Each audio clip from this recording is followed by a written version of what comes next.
పట్టుదల ఉంది, మీకు పౌరుషం ఉంది, పోరాడే శక్తి మీకుంది. ఇదంతా సంఘటితమై మీరందరూ ఏకమై తెలంగాణ గడ్డ మీద కాంగ్రెస్ కు 14 సీట్లు ఇవ్వండి. మీ బిడ్డను 15 ఆగస్టు తిరిగే లోపల మంత్రిని చేసే బాధ్యత నేను తీసుకుంటా, మీకు మాట ఇస్తున్నా అని చెప్పి నేను ఈ వేదిక మీద నుంచి మీకు చెప్తున్నా. మిత్రులారా, రాజకీయంగా ఇవాళ ముదిరాజులు వెనుకబడ్డారు, మా మాదిగ సోదరులు వెనుకబడ్డారు. ఉద్యోగ ఉపాధి అవకాశాలలో వాళ్ళకు రావాల్సిన అవకాశాలు రాక పీజీలు పిహెచ్డీలు చదువుకున్న మాదిగ సోదరులు ఇవాళ అన్యాయానికి గురవుతున్నారు.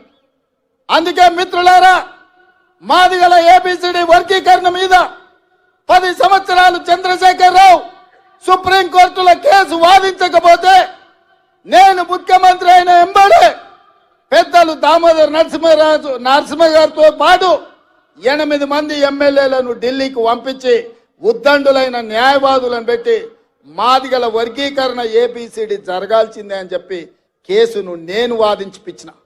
శాసనసభలో వర్గీకరణ చెయ్యాలి అని కొట్లాడితే ఆయల్ల సంపత్ కుమార్తో పాటు నన్ను మార్షల్స్ పెట్టి పోలీసులను పెట్టి గొర్రెలు నీడ్చి బయట పడేసిండు చంద్రశేఖరరావు. ఇవాళ మాదిగలకు అన్యాయం చేసింది చంద్రశేఖరరావు కాదా? ఇవాళ నేను అడుగుతున్న మిత్రులారా, కొంతమంది మాదిగ ఉద్యమంలో ఏబిసిడి వర్గీకరణ కోసం కొట్లాడిన వాళ్ళు ఇవాళ నరేంద్ర మోడీ కోటేయండి, భారతీయ జనతా పార్టీని గెలిపించమని అడుగుతున్నారు. నేను ఆ మిత్రుడిని కోరదలుచుకున్నా, నేనేం అనదలుచుకోలే. చంద్రశేఖరరావు ఆయనను అరెస్టు చేసి జైల్లో పెట్టినాడు. ఏ ఒక్కరు పలకరించే వాళ్ళు లేకపోతే నేను జైలుకి వెళ్ళి అండగా నిలబడి న్యాయవాదులతో మాట్లాడి బెయిల్ ఇప్పించడానికి కొట్లాడింది నేను. ఆయనలో వర్గీకరణ కోసం ఈ తెలంగాణలో ఉద్యమాలు చేయడానికి వీల్లేదు, నిరసన తెలపడానికి వీల్లేదు.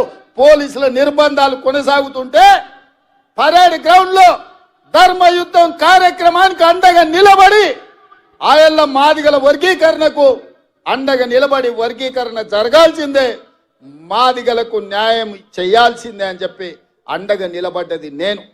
అందుకే ఇవాళ సోదరులారా, ఈ వేదిక మీద నుంచి నా మాదిగ సోదరులకు నేను చెప్తున్నా, సిరిసిల్ల రాజయ్య గారిని ఫైనాన్స్ కమిషన్ చైర్మన్ చేసిన, అట్లూరి లక్ష్మణ్ని విప్పుగా అసెంబ్లీలో వేసిన, పాల్వాయి రజనీ కుమార్ని తెలంగాణ పబ్లిక్ సర్వీస్ కమిషన్ లో మెంబర్ చేసిన, Preetam Kumar SC department chairman గా కాంగ్రెస్ పార్టీలో పదవులు ఇచ్చిన.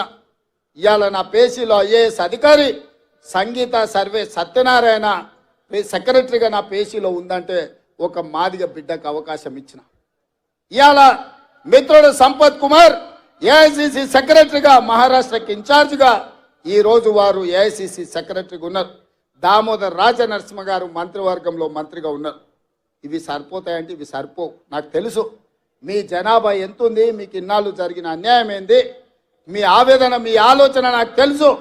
అందుకే రేపు రాబోయే రోజుల్లో పార్టీ తీసుకోబోయే నిర్ణయాలలో, పార్టీ నియామకాలలో మాదిగ బిడ్డలకు న్యాయం చేసి మీకు సముచితమైన స్థానం కల్పించే బాధ్యత కాంగ్రెస్ పార్టీ తీసుకుంటుంది. మల్లికార్జున్ ఖర్గే గారు తీసుకుంటారు.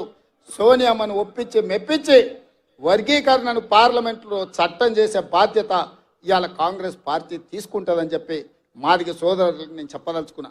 అదేవిధంగా మిత్రులారా, ఇవాళ కుర్మ యాదవ్ సోదరులు ఆనాడు కేసీఆర్ ఎవరికి సరైన ప్రాతినిధ్యం ఇవ్వకపోతే నేను ఆలోచన చేసి మా మహబూబ్నగర్ జిల్లా నుంచి కుర్మ యాదవ్ సోదరులు ఎక్కువ మంది ఉన్నారు, వాళ్ళ ప్రాతినిధ్యం ఉండాలని నడిగడ్డ గద్వాలు కోటలో సరిత తిరుపతయ్యను ఒక కుర్మ యాదవ్ బిడ్డను నేను ఎమ్మెల్యేగా టికెట్ ఇచ్చి గెలిపించడానికి ప్రయత్నం చేస్తే గద్వాల కోటలో కుట్ర చేసి కుతంత్రాలు అన్నీ బీఆర్ఎస్ బీజేపీ ఏకమైపోయింది.